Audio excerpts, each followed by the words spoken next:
अधूरे हर्फ, रूह का सफर। बनारस की सुबह। बनारस की गलियों में एक अजीब सी खुशबू है। पुरानी मिट्टी, धूप, बत्ती और गंगा का ठंडा पानी। इस शहर में वक्त धीरे चलता है। यहीं ईशान रहता था। ईशान एक कलाकार था जो लोगन के चेहरे नहीं बल्कि उनकी खामोशी को कैनवस पर उतारता था। एक दिन दशाश्वमेध घाट पर जब सूरज ढल रहा था और आरती की तैयारी हो रही थी, उसने जोया को देखा। जोया लखनऊ से आई एक राइटर थी जो शहर के पुराने किस्सों को अपनी डायरी में कैद कर रही थी। जोया ने एक सफेद कुर्ता पहना था और उसकी आंखों में एक ऐसी गहराई थी जो ईशान ने पहले कभी नहीं देखी थी। ईशान ने वहीं बैठे बैठे उसकी एक स्केच बनाई, लेकिन उसने जोया का चेहरा नहीं बनाया, सिर्फ उसकी वो डायरी बनाई जो वो सीने से लगाए बैठी थी। पहली मुलाकात। अगली सुबह दोनों फिर एक पुरानी लाइब्रेरी में मिले। ईशान वहां पुरानी पेंटिंग देख रहा था और जोया एक पुरानी किताब की तलाश में थी। ये किताब गालिब की नहीं है, ये उनके जज्बात की है, ईशान ने पीछे से कहा। जोया मुड़ी और मुस्कुराई। उसकी मुस्कुराहट ऐसी थी जैसे सर्दी की धूप। आपको कैसे पता? क्योंकि आप इसे पढ़ नहीं रही हैं, इसे महसूस कर रही हैं, ईशान ने जवाब दिया। उस दिन बातों का सिलसिला शुरू हुआ। वो घंटों घाट पर बैठते, चाय पीते और जिंदगी के बारे में बातें करते। खामोश मोहब्बत। हफ्ते बीतते गए। ईशान और जोया हर रोज मिलते, कभी सारनाथ के खंडहरों में तो कभी बनारस की तंग गलियों में कचौरी खाते हुए। एक शाम जोया ने पूछा, ईशान, तुमने इतनी सारी पेंटिंग्स बनाई, लेकिन कभी मेरा चेहरा क्यों नहीं बनाया?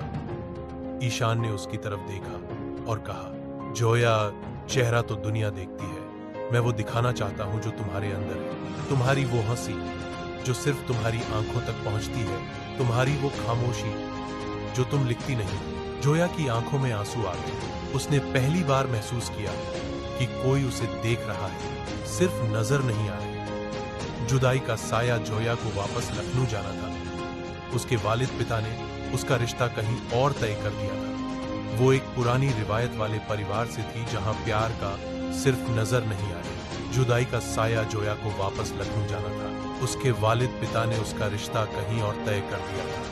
वो एक पुरानी रिवायत वाले परिवार से थी जहां प्यार का जिक्र करना भी गुनाह समझा जाता था। रुखसत विदाई की रात। गंगा के किनारे बहुत सन्नाटा था। क्या हम फिर मिलेंगे? जोया ने कांपती आवाज में पूछा। ईशान ने उसकी हथेली पर एक छोटा सा निशान बनाया, वही अधूरा हरफ जो उसने उसकी पहली स्केच में बनाया था। जोया, लोग मिलते हैं, रूहें हमेशा साथ रहती हैं। तुम जहां भी रहोगी, मेरी हर पेंटिंग में तुम्हारा रंग होगा। इंतजार की सदियां। 2 साल बीत गए। जोया की शादी हो गई, लेकिन वो खुश नहीं थी। उसने लिखना छोड़ दिया था। ईशान ने बनारस छोड़ दिया और एक बहुत बड़ा कलाकार बन गया। लोग उसकी पेंटिंग की तारीफ करते, लेकिन कोई नहीं जानता था कि उसकी हर पेंटिंग में एक ही लड़की की परछाई होती थी। एक दिन लखनऊ में ईशान की एक प्रदर्शनी थी। जोया वहां आई। बहुत भीड़ थी, लेकिन जैसे ही उसने पहली पेंटिंग देखी, उसकी सांसें रुक गईं। चित्र का नाम था इंतजार। उसमें वही घाट था, वही डायरी थी और वही सफेद कुर्ता, लेकिन पेंटिंग के नीचे एक छोटा सा खत चिपका था। जोया ने उसे खोला। उसमें लिखा था, जोया, मैंने तुम्हारा चेहरा आज भी नहीं बनाया, क्योंकि मेरा दिल आज भी तुम्हारी रूह का कैद है। मैं तुम्हें पाना नहीं चाहता, मैं बस तुम्हें महसूस करना चाहता हूं। रूहानी मिलन। जोया ने वहीं खड़े खड़े अपनी डायरी निकाली और एक आखिरी लाइन लिखी, ईशान, मेरी हर कहानी तुम्हारे बगैर अधूरी थी, लेकिन आज तुम्हारी पेंटिंग ने मुझे पूरा कर दिया। हम दोनों कभी एक नहीं हुए दुनिया की नजरों में। जोया अपने घर लौट गई और ईशान अपनी कलाकारी में खो गया। लेकिन लोग कहते हैं कि आज भी जब बनारस में आरती होती है तो एक कलाकार और एक लेखक वहां अधूरी बातें करते हुए दिखाई देते हैं। यह मौत और जिंदगी से परे की मोहब्बत थी, ऐसी मोहब्बत जो सिर्फ किताबों में नहीं, दिलों के निशानों में रहती है। लखनऊ की शाम और खामोश गलियां।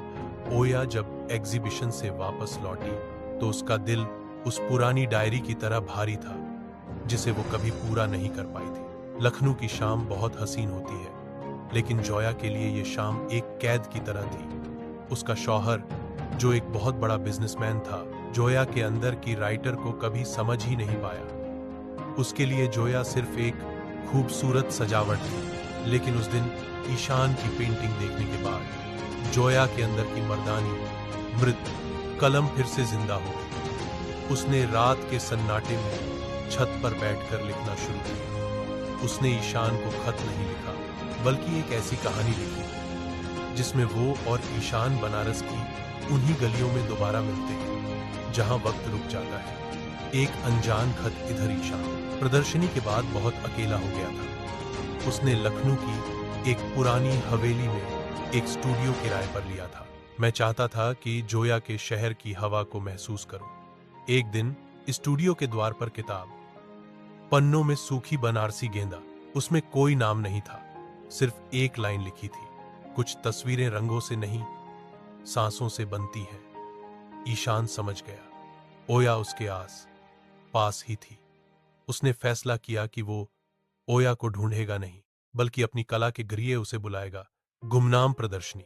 ईशान ने लखनऊ के बीचों बीच एक ऐसी प्रदर्शनी लगाई जिसमें सिर्फ सफेद कैनवस थे।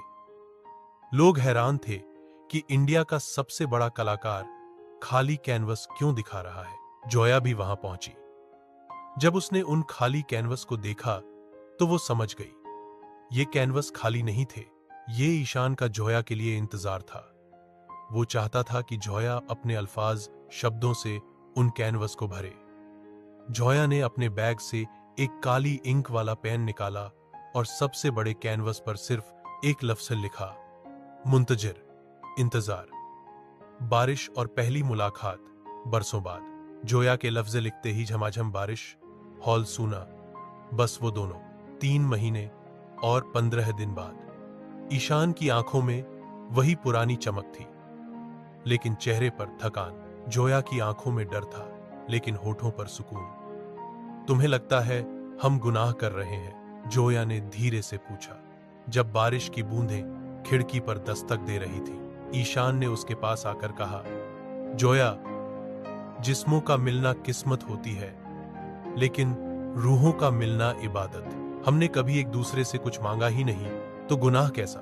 अधूरा फैसला जोया ने तय किया कि वो अब और झूठ की जिंदगी नहीं जिएगी।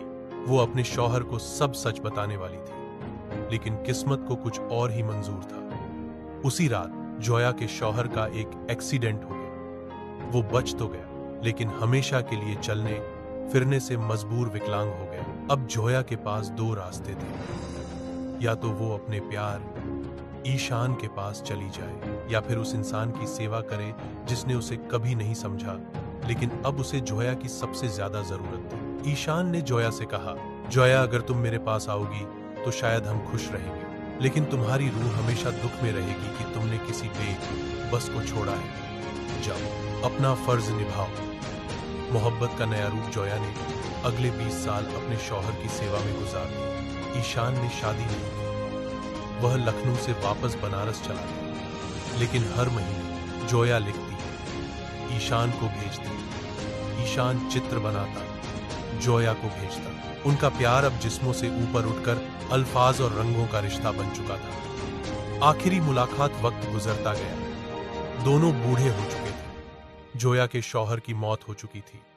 जोया अब बिल्कुल आजाद थी, लेकिन उसकी सांसें अब उसका साथ नहीं दे रही थी। ईशान, बनारस घाट पर मिलना। डायरी नहीं लाऊंगी, अपनी रूह लेकर आऊंगी। ईशान घाट पर बैठा था। सूरज ढल रहा था। उसने देखा कि एक नाव धीरे से उसकी तरफ आ रही है। उसमें जोया बैठी थी, सफेद साड़ी में, बिल्कुल वैसे ही जैसे वो पहली बार दिखी थी। जब नाव घाट से टकराई, ईशान ने जोया का हाथ पकड़ा। जोया ने मुस्कुराकर अपना सर ईशान के कंधे पर रख दिया। हमेशा के लिए अगली सुबह लोगों ने देखा कि घाट पर एक बूढ़ा कलाकार और एक बूढ़ी औरत एक दूसरे का हाथ पकड़े बैठे हैं। दोनों की आंखें बंद थीं। उनके चेहरे पर ऐसी शांति थी जो सिर्फ उन्हें मिलती है जो अपनी मंजिल पा लेते हैं। दोनों की मौत एक साथ हुई थी। लोगों को उनके पास से एक कैनवास मिला जिस पर एक बहुत खूबसूरत पेंटिंग बनी थी। वह पेंटिंग पूरी थी। उसमें जोया का चेहरा था और वह ईशान की तरफ देखकर मुस्कुरा रही थी। पेंटिंग के नीचे लिखा था, मोहब्बत कभी अधूरी नहीं होती, वह सिर्फ वक्त का इंतजार करती है। सच्चा प्यार का एहसास, प्रेम दूर रहकर भी पास, दिल की गहराई में। अगली पीढ़ी। ईशान और जोया की कहानी उनकी मौत के साथ खत्म नहीं हुई, बल्कि बनारस की हवाओं में एक अफसाना बनकर घुल गई। अब वक्त पहिया घूम चुका था, 25 साल गुजर चुके थे। एक पुराना कैनवास और एक नई शुरुआत। मुंबई की भाग दौड़ भरी जिंदगी में आर्यन, जो एक मशहूर आर्किटेक्ट था, अपनी जिंदगी से थक चुका था। आर्यन ईशान का पोता, ग्रैंडसन था। उसके पास ईशान की वसीयत में मिली एक पुरानी पेंटिंग और एक बंद संदूक था। उस संदूक पर एक ही नाम लिखा था, जोया। दूसरी तरफ लखनऊ की पुरानी गलियों में मेहर रहती थी। मेहर एक पत्रकार थी और जोया की पोती, ग्रेट ग्रैंडडॉटर। मेहर को बचपन से ही अपनी दादी से उनके और एक बनारसी चितेरे पेंटर की दास्तान सुनने को मिलती थी। एक दिन आर्यन ने फैसला किया कि वह उस संदूक के राज को ढूंढेगा। वह बनारस पहुंचा, उसी पुराने स्टूडियो में जो अब एक खंडहर बन चुका है। तकदीर का पहरा। मेहर भी बनारस आई हुई थी। मैं अपनी दादी की आखिरी ख्वाहिश पूरी करने आई थी। एक पुराना खत जो जोया ने कभी ईशान को लिखा था मगर भेज नहीं पाई थी, उसे गंगा में बहाने। दशाश्वमेध घाट पर भीड़ थी। मेहर का पैर फिसला और उसके हाथ से वो खत छूटकर हवा में उड़ने लगा। आर्यन, जो वहीं खड़ा था, ने लपक कर वो खत पकड़ लिया। जब आर्यन ने उस खत पर लिखी हैंडराइटिंग देखी, उसके होश उड़ गए। ये बिल्कुल वैसी ही थी जैसी उसके संदूक में रखी पुरानी डायरी की थी। ये आपका है? आर्यन ने पूछा। मेहर ने पलट कर देखा। आर्यन की आंखें बिल्कुल ईशान जैसी थीं, गहरी और खामोश। हाँ, ये मेरी दादी का है। आपने इसे क्यों रोका? सदियों का कर्ज। दोनों एक कैफे में बैठे। आर्यन ने वो संदूक खोला। उसमें ईशान की वो अधूरी पेंटिंग्स थीं जो उसने जोया के लिए बनाई थीं, इस बरवे से बोर्ड, और मेहर के पास वो खत थे जो जोया ने कभी पोस्ट नहीं किए थे। जब उन्होंने पेंटिंग्स और खतों को एक साथ रखा तो एक हैरत अंगेज चीज हुई। पेंटिंग्स के रंग और खतों के अल्फाज, शब्द एक दूसरे के बिना अधूरे थे। मेहर, आर्यन ने धीरे से कहा, हमारे बय शायद एक दूसरे से मिलना चाहते हैं। वो चाहते हैं कि हम उनकी अधूरी कहानी पूरी करें। इश्क का रीबर्थ।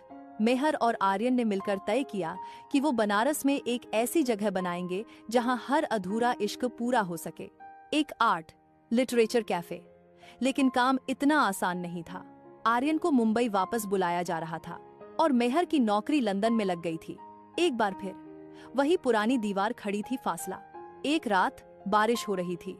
आर्यन ने मेहर से कहा, क्या हम भी वही गलती करेंगे जो उन्होंने की थी? क्या हम सिर्फ याद बनना चाहते हैं? क्या हम भी वही गलती करेंगे जो उन्होंने की थी? क्या हम सिर्फ याद बनना चाहते हैं? मेहर ने आर्यन का हाथ पकड़ा। नहीं आर्यन, ईशान और जोया ने कुर्बानी दी थी ताकि हम आजाद हो सकें। मैं लंदन नहीं जाऊंगी। पूरा हुआ अफसाना। अगली सुबह बनारस के उसी घाट पर जहां ईशान और जोया ने आखिरी सांस ली थी, आर्यन ने एक नया कैनवस लगाया। उसने मेहर को देखा और पहली बार किसी का चेहरा बनाया। उसने मेहर की आंखें बनाई और उन आंखों में ईशान और जोया की मुस्कुराहट थी। मेहर ने उस पेंटिंग के नीचे लिखा, दास्तान खत्म हुई, मोहब्बत शुरू हुई, सुकून आज। बनारस की उस गली में एक खूबसूरत कैफे है। वहाँ हर शाम एक जोड़ा बैठता है। लड़का पेंटिंग बनाता है और लड़की लिखती है। लोग कहते हैं कि उस कैफे की दीवारों से सुकून की आवाज आती है। सदियों बाद ईशान और जोया की रूहें आजाद हुई थीं। उनका इंतजार खत्म हुआ था क्योंकि उनके बच्चों ने उनकी अधूरी लकीरों को रंगों से भर दिया था। यह कहानी हमें सिखाती है कि मोहब्बत कभी जाया, वेस्ट नहीं जाती। अगर एक जन्म में अधूरी रह जाए तो वो अगले जन्म में किसी और रूप में लौटकर जरूर आती है। मेहर और आर्यन का निकाह। मेहर और आर्यन ने जो फैसला किया था कि वो जोया और ईशान ने जो गलती की थी वो दोबारा नहीं दोहराएंगे, और फिर मेहर और आर्यन ने सबको अपने निकाह के लिए मना ही लिया। पुरानी विरासत। नया लिबास। मेहर ने वही पुराना शरारा पहना था जो जोया ने अपनी आखिरी रात संभाल कर रखा था। उस पर की गई जरी का काम वक्त के साथ थोड़ा फीका पड़ गया था, मगर उसकी शान आज भी बरकरार थी। आर्यन ने ईशान की वो पुरानी घड़ी पहनी थी जो उस संदूक में मिली थी। जब दोनों एक दूसरे के सामने बैठे तो हवाओं में एक अजीब सी ठंडक थी। ऐसा लग रहा था जैसे गंगा की लहरें भी आज रुककर इस पल का गवाह बनना चाहती हैं। कबूल है। निकाह का वक्त आया। काजी साहब ने जब पूछा, क्या आपको आर्यन से निकाह कबूल है? मेहर की आंखों में आंसू थे, पर ये आंसू दुहक के नहीं बल्कि उस कर्ज के थे जो उसकी दादी ने पूरी जिंदगी चुकाया था। कबूल है, मेहर ने धीमे से कहा। वही अल्फाज आर्यन ने भी दोहराए। जैसे ही निकाहनामा पर दस्तखत हुए, एक तेज हवा चली और स्टूडियो की दीवार पर टंगी ईशान और जोया की अधूरी पेंटिंग पर रखा पर्दा गिर गया। सूरज की पहली किरण सीधे उस पेंटिंग पर पड़ी और ऐसा लगा जैसे उन अधूरी लकीरों में रंग खुद भर गए हों। मेहर ने अपनी लंदन की नौकरी छोड़ी और आर्यन ने बनारस की विरासत को बचाने के लिए वहीं रहकर काम किया। एक खुफिया राज, द सीक्रेट चैप्टर। शादी की पहली रात आर्यन को उस पुराने संदूक के निचले हिस्से में एक छोटा सा दराज मिला जो पहले कभी नहीं दिखा था। उसमें ईशान की एक आखिरी पेंटिंग थी। उस पेंटिंग में कोई चेहरा नहीं था, सिर्फ दो परिंदे पक्षी आसमान में एक साथ उड़ रहे थे। उसके पीछे ईशान ने लिखा था, जो हम नहीं कर पाए वो हमारी मिट्टी जरूर करेगी। हमारी शादी तब होगी जब हमारे बच्चे एक साथ मुस्कुराएंगे। आर्यन और मेहर ने एक दूसरे की तरफ देखा। उन्हें समझ आ गया कि उनकी यह शादी सदियों पहले ही तय हो चुकी थी। वे सिर्फ एक जरिया थे उस मोहब्बत को अंजाम तक पहुंचाने का। अब यह दास्तान पूरी तरह मुकम्मल कंप्लीट है। जोया और ईशान अधूरे रहे ताकि आर्यन और मेहर पूरे हो सके। एक मुकम्मल अफसाना। निकाह के बाद आर्यन ने मेहर का हाथ थामा और दोनों ने मिलकर गंगा में दिए बहाए। मेहर, आर्यन ने कहा, आज ईशान और जोया की रूहें सुकून से सो पाएंगी। उनका इंतजार खत्म हुआ। मेहर ने मुस्कुराते हुए आर्यन के कंधे पर सर रखा। इंतजार उनका खत्म हुआ आर्यन, और शुरुआत हमारी हुई है। वो एक दर्द की कहानी थी, हम एक उम्मीद की दास्तान बनेंगे। अंत बनारस की गलियों में आज भी लोग कहते हैं कि हर साल उनके निकाह की तारीख पर उस आर्ट कैफे में दो साये दिखते हैं जो एक दूसरे का हाथ पकड़े मुस्कुराते हैं। ईशान और जोया अब सिर्फ यादें नहीं थे, वे आर्यन और मेहर की मुस्कुराहट में जिंदा थे।